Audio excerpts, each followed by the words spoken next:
The Trump administration is restoring aid programs to three Central American countries. The administration initially cut aid to Guatemala, Honduras, and El Salvador for what it said was a lack of effort to curb illegal immigration to the United States.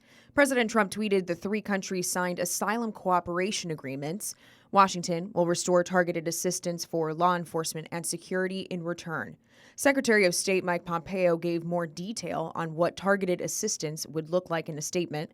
He said funding will go toward programs that support joint security, create economic opportunity, and help countries support the agreement they just signed, among other things. Neither President Trump or Pompeo said how much this aid would cost. The Washington Post spoke with an unnamed source who said restoring targeted aid would unfreeze $143 million. The push to restore aid reportedly stemmed from a proposal by Acting Department of Homeland Security Secretary Kevin McAleenan. A senior U.S. official said the proposal garnered support from Jared Kushner and other top White House officials. McAleenan has since told President Trump he's stepping down. He's set to remain on the job until the end of October.